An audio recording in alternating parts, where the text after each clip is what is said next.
Hello all, welcome to Take Two by Exposition Pictures. My name is Abhikendu and I'm going to invite personalities from the film fraternity for discussions on filmmaking, storytelling and beyond. Our guest for the day is an accomplished storyteller with two short films to her name, Lift and Boundary. Lift, with over 22 million online views, was officially nominated at the Filmfare Short Film Awards. She gets the genes of storytelling and filmmaking from her father. She's a poet and a public speaker. She's currently studying film direction at Chapman University, California. She's also a member of the directors panel at Exposition Pictures. Please welcome our guest for the evening, Miss Ida Ali. Hello, Ida. Hi, thank you so much for having me. Yeah. So, before we move on to anything else, I would first want to ask you how much of the passion or the inspiration for storytelling do you draw from Imtiaz sir? I think ever since I was young, I've always been like told stories, bedtime stories. One every day was the rule. So I think stories was always like this big thing for me. I used to think of stories. I started telling stories very young because my parents used to tell me stories, and that just drove me to make my own stories so that I could tell them stories. So I think a lot of that comes from my parents and my dad in particular, because he always encouraged that. So yeah, I think a big part of it is from my dad. Uh, And who else has also been a detrimental part of this journey and who have been a constant source of support and guidance for you, apart from your father, that is? Um, I think all of my family, like my mom and my uncles are also directors and storytellers. So they've also always told me stories. My mom used to tell me stories. She's also a producer. So I have this environment which really thrives on creativity. It promotes it. So I think all of these people who have been there since I was born have really helped me to get where I am. Along with that, of course, I have a few teachers, and I mean, I'm not even um, close to them anymore. I had a really good English teacher in seventh grade. Her name was Allison, and she really encouraged me to write. She really encouraged me to play around with language so I can create stories and poems out of that. So everyone who has been part of my creative journey has helped me get wherever I am. Great. And right now you are studying filmmaking. I guess that when you actually first directed Lift, you did not have the actual craft of filmmaking. It came from within. But right now, the technical knowledge which you are learning from your course, how different has it held? How differently have you looked towards the camera and the filmmaking perspective? That's something which I would like to know. So very honestly, even when I was making my first short film, which was Lift, I was 16. I didn't know much about the camera. I didn't know much about, oh, what is this shot called? What is this like lighting method? How do you create this? And the creation aspect of it was a little blurry for me, in which my DOP, Vishal, really helped me because he was a great cinematographer. He was a student. He had learned all of this, really guided me through that. But when I looked, so at every film that I make, I imagine it in my mind, and it's like frame to frame, like how I wanted it. That's what's there in my mind. So I could see it very clearly. I just didn't know how to create that image. I didn't know what it was called, what that angle was called, what that framing, all of those aspects. I didn't know what it was called, and I didn't know how to create it as well as I do now, I guess, and as well as I will eventually know. Um, but the basic breakdown of shots, the basic way I wanted my film to go remained. Yeah. So I think that comes instinctively So sometimes. basically you knew the path, helping others go through that same path, understanding that visual element of it. I think Mm-hmm. course would have helped you a little bit more to that. Definitely. And of course, getting to know the camera, getting to know editing apps, getting to know what a certain light can do compared to another light, and, like how to move the camera so that I can achieve a more artistic shot, a more coherent shot. All of those things obviously makes a film better. But the basic understanding of a scene or a story or a film was, I think, already there. It was like there was seeds of knowledge. And how challenging was it for you to handle everything and everyone on the sets of Lift? Like the first day you arrive and you see so many people and you have to handle them at all. So it was a little challenging at first. I started with the first time I saw heaps of people who had to take direction from me. I mean, I was seeing one person, like a DOP or the sound designer, or the music designer. I met them separately. That was all good. But when I went for casting, I went for casting at Mukesh Chabra's office, and I had never really done that before, where I was directing professional actors, and all of them are older than me. So I decided to like look older. I put on more makeup. I wore heels. I was 16. I didn't know what I was doing, but I went and I started directing them and everything. Got the people on board. And then some people actually thought I was like 21 or something, or like 22. They thought I was older than them, which I thought was an achievement for me back then. And then when I was on set, everyone was very respectful. They had all, I was working with Window Seat Films, which is my father's production. So these people were all um, some of them were people that I'd already seen and already met. They were my father's team mates, like crewmates, even like the spots, the lighting crew. I'd already seen them. They'd known me since I was like young. So that was very comfortable for me. I didn't have to like fight for attention and for them to hear me. They already did, and there was such mutual respect. It was great. Right. Yeah. And how challenging did you feel while shooting an entire story based on around, of course, a lift? Like the visual space is limited to the bare minimum. So how Mm-hmm. do you think of the shots? Like how did you want to portray them differently for every scene? What was your thought process at that point of time?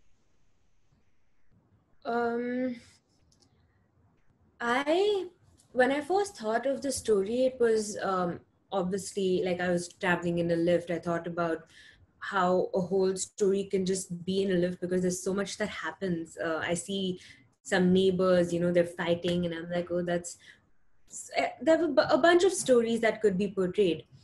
Um, at that time, I didn't think about the space limitations of the lift. But what I got lucky with was that it was a set that we shot on. So we could move out one whole wall of the lift and then shoot. We got lucky with that. But obviously, there was still space issues, and you had to have only a few angles that you could shoot in. And I think that was better for me since I already didn't know a lot about like moving the camera and doing all those new, unique, um, artistic shots. So I think the whole innovative idea in that short film was the lift itself. So I didn't have to play around with shots as much. I honestly don't think that lift is very out of the box, except for the fact that it's solely in a lift. Otherwise, it's like a normal cliched story. I can't hear you. If Uh, you I can mute. I meant yeah. I feel that the treatment is unique, even though the story is very similar. We have seen it on screen many a times, but the treatment and the location, strategic location, I think is unique to the story. Oh, yeah. And coming to boundary, you've beautifully portrayed so many issues packed in just one short film. I think of around 7 minutes or so, 6 7 minutes. So from the social strata divide to understanding the child's simplistic mind, where the rich boy is ultimately breaking all the barriers of this rich poor divide and becoming friends with the poor guy.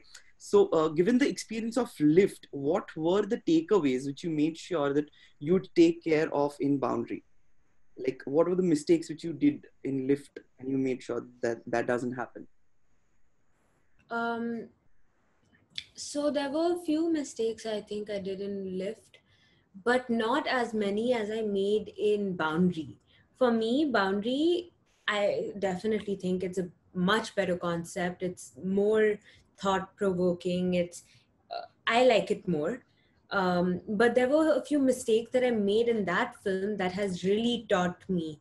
Um, so what I did in Lift was that I didn't really get into the production aspect of it as much. I was very new. I didn't know where the money was going and how it was being spent. So it was just very frivolous and very immature of me at that point.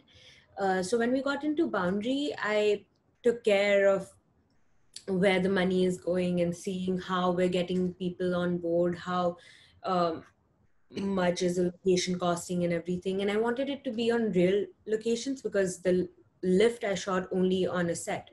So the problem with Boundary was that some of the locations that we shot on, we didn't have enough time. I did not anticipate that. We had to really, the last scene was shot in half an hour. That was not enough. We needed more time for that. Things like those, like I need to now keep that in mind, that location is something that you have to have full control over. You can't be given a time period and be like, okay, I'll finish it in that time. It doesn't happen. When you're working with kids, you need to give them more time. You need to um, really listen and make them listen because it's not as easy as uh, working with adults. So yeah, all of these things I have to keep in mind for next time. Great. So, coming to the next time, what are your future plans? Like, I know the situation is not normal right now, but give amidst this situation, what are your plans in terms of short films at the moment? So I've already shot a short film during the lockdown with lockdown shots, and I Mhm. think that might come out on a platform as an anthology with other films as well. So that was fun. And I shot it at home. I used my domestic helper, Didi, I call her. So she acted very well, I must say, and that was a lot of fun because I got to do everything on my own. So I think going forward, I just want to keep shooting a little bit on my own at home as much as I can, not only at home but like as individually as I can, and just experiment as much as possible, you know. And I want I've the so coming to those travel vlogs that I make, that I edit together and just put that, I've always thought that I'm weak at editing. Mhm. So I thought I can take footage, like my travel footage, because anyway that's like lying in my memory rotting. So I thought I'll just take those videos and like make something out of it and post it, because that will just encourage me to like, you know, get opinions and just for people to see where I've been, because I did nothing with that footage. So that's a way for me to learn and become better at editing. I want to do the same with cinematography. I want to do the same with like different aspects that I'm not that used to. So, after learning all these crafts, would you ever wish to, well, like, tell a story in the feature film format? Definitely.